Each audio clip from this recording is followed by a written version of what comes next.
Bonjour à tous. Je voudrais aborder aujourd'hui un sujet ô combien fondamental, celui de la croyance en Dieu, Amanat Elokut. En effet, que signifie croire en Dieu? Et ensuite, sur quoi porte cette croyance, cette Emouna? Il existe parmi les maîtres du Moyen-Âge une discussion sur ces maîtres qui ont fait le décompte des 613 mitzvot, sur la question de savoir si la croyance en Dieu fait ou non partie des 613 mitzvot. Il y a, dans un premier temps, Maïmonide, Nachmanide ou encore le Sefer Achinour, qui considèrent que la croyance en Dieu fait effectivement partie des 613 mitzvot, des 613 commandements, et elle en est le premier. Le Baal Ilchot Gdolot, ainsi que Rabbi Chesda et Crescas dans son ouvrage Or Hashem, eux considèrent que la croyance en Dieu ne saurait être décomptée dans les 613 mitzvot puisque elle n'a pas le statut de commandement traditionnel. Il convient d'accepter de prime abord la royauté de Dieu avant d'accepter ses commandements.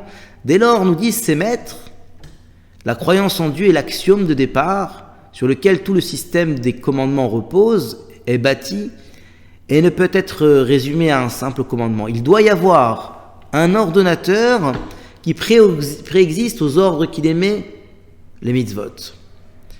Rabbi Yitzhak Abravanel, dans son ouvrage Rosh Hashanah, propose de répondre pour les maîtres précités, Maïmonide, Nachmanide et le Chinour, à l'objection posée par le Baal Ilchot Gdolot et Rabbi Chesda et Crescas. Le Abravanel nous dit que lorsque ces maîtres ont considéré que la mitzvah, la croyance en Dieu constituait une mitzvah, ils ne parlaient pas ici de l'existence en Dieu, l'existence même de Dieu à proprement parler, qui préexiste aux mitzvot et apparaît comme une évidence pour nous, qui sommes croyants, fils de croyants. Pour ces maîtres, la mitzvah de croire en Dieu, c'est de croire que Dieu, dont connaissons déjà l'existence, est l'existence première et la plus parfaite de toutes les existences. D'après les maîtres de la Chakira, la philosophie juive, cette existence première qui est la plus parfaite, celle de Dieu, est qualifiée également de Mechouyav HaMetziut, l'existence nécessaire, celle qui n'a aucune cause, qui est de par elle-même. A l'inverse, toutes les autres existences qui sont qualifiées de Efshari HaMetziut, à savoir que leurs existences sont contingentes, dépendent d'une cause extérieure qui leur est étrangère. Tout le système crée ce qu'il contient, peut être ou peut ne pas être. C'est sur ce développement que portera la mitzvah de croire en Dieu.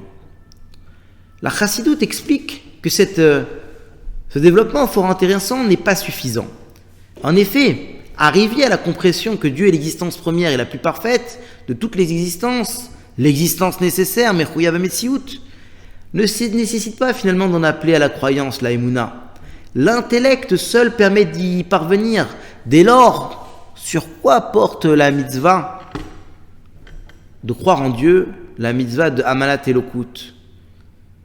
C'est sur un aspect de Dieu qui échappe à la perception intellectuelle. C'est ici précisément que la Chassidoute vient placer la mitzvah de croire en Dieu. La grandeur de Dieu ne peut aucunement être perçue par l'intellect et les règles de la logique puisque celles-ci font partie du domaine de la création. Devant l'infini de Dieu, il existe une équivalence parfaite entre l'intellect, qui est la valeur la plus grande dans le domaine du créé, et un caillou dans ce monde matériel. Les deux sont créés à partir du néant. C'est sur la transcendance divine que porte la mitzvah de croire en Dieu.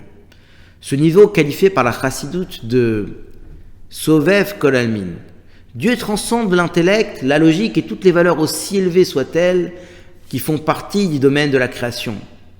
Dieu est illimité, non défini et non définissable. Il est Pashut Betachlit Apshitut. Ainsi, de la même manière qu'il n'est pas possible de voir avec son pied, il ne sera pas possible de saisir Dieu avec son intellect. L'unique possibilité d'appréhender Dieu dans son essence, c'est au travers de la croyance, la Emouna. À très bientôt.